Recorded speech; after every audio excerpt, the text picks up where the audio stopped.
Hello everybody, this is Miss D again. Today we'll be looking at Module 7D, Day 26, and we'll be playing some fun vocabulary games. Now, if you're playing this remotely and you're playing it at home, you might want to play with family or friends at home. So I'm going to go over how to play bingo with you. So it starts here on slide 5. So if we take a look at the next slide, here are the directions. So the point of the game is to get 5 in a row, 5 in a column, or 5 diagonally. So we're going to take a look here at the next slide, slide C, where you have your bingo board.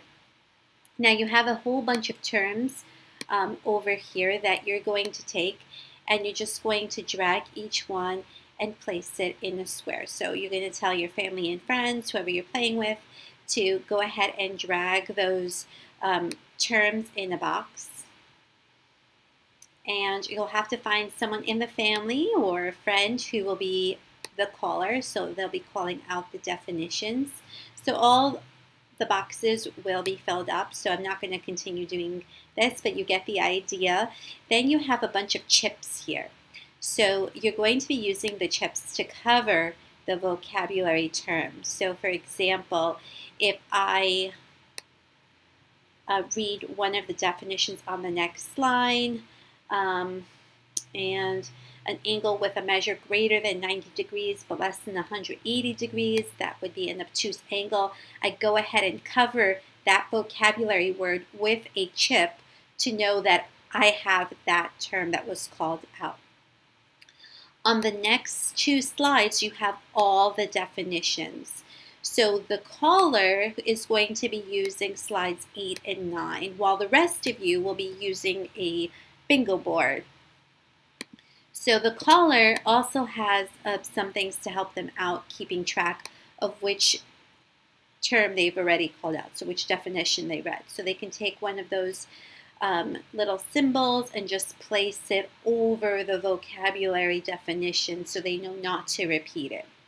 And the first person who gets 5 in a row, 5 in a column, or 5 diagonally will win the game. Okay, so it's a lot of fun to play. I'm sure you've played bingo before, but if you haven't, this is a fun interactive way to play the game. Okay, then you have another game starting on slide 10 called Math Vocabulary Concentration.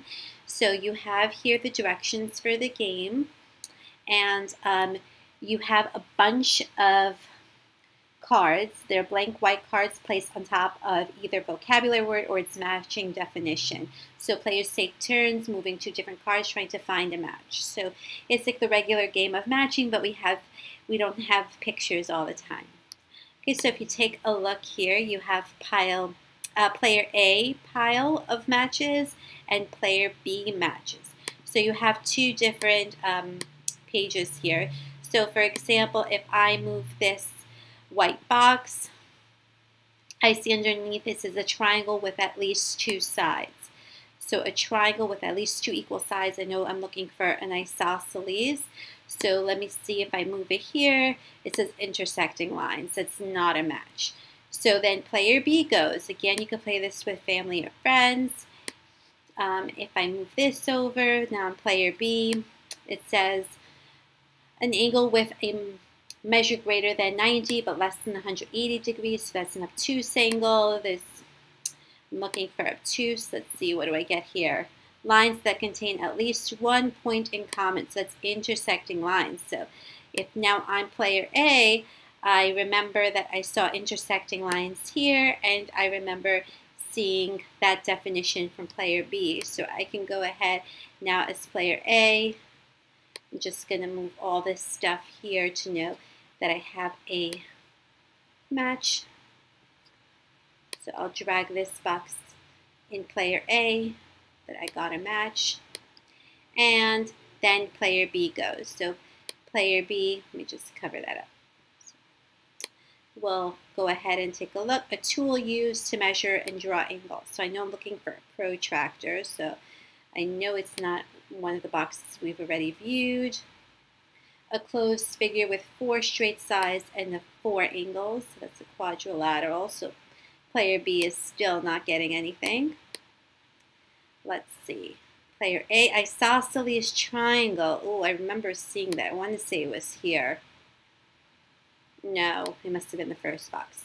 So you get the point. You play a matching game. And you have 2 sets of slides on it. So you have slide F and slide G with the vocabulary Pictionary. You're going to use different terms. So here are a bunch of terms given to you on slide 16. Now you can go ahead and open up a Jamboard. There's the link here, so you can go ahead and click on this hyperlink. It'll open up Jamboard, and you can use that to draw a way to represent the terms. Alright guys, I hope that you found this video helpful on how to play these math vocabulary games. I hope you have fun with your friends and family playing these games. Have a great day. See you next time.